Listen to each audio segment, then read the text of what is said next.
Shoe വേണ്ട തൂക്കും ഇതില്ലെത്ര. അമ്മേ ദേവി, അപ്പൊ പറഞ്ഞൊക്കെ ഓർമ്മയുണ്ടല്ലോ, ആ നായിന്റെ മക്കൾ നശിഞ്ഞ് പണ്ടാരടങ്ങി പോണേ. കൂട്ടത്തിൽ എന്റെ പെണ്ണുമ്പുള്ളി.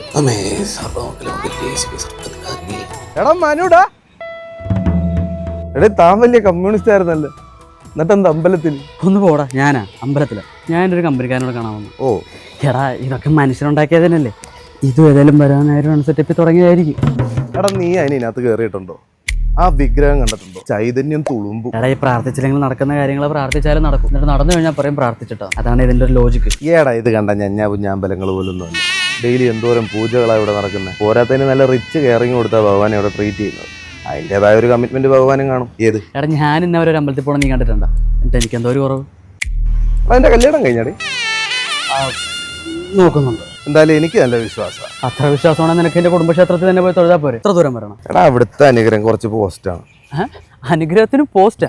ആ, ഈ കുടുംബാമ്പലം ആയതുകൊണ്ട് തന്നെ ഞാൻ എന്റെ നല്ലതിന് വേണ്ടി പ്രാർത്ഥിക്കുമ്പോൾ എന്റെ ബന്ധുക്കാരെ ഞാൻ നശിച്ചു പോകാൻ വേണ്ടി പ്രാർത്ഥിക്കും. അപ്പൊ പിന്നെ ദൈവത്തിനൊരു കൺഫ്യൂഷൻ ആയാല. ഏത്? ഓ, ലോജിക്ക്. ആ, ഇവിടെ ആവുമ്പോ പിന്നെ സേഫ് ആണ്. ഇത്രയും ദൂരം വണ്ടി കയറി ഒന്ന് നമ്മളെ ആരും രാവാനാണ്.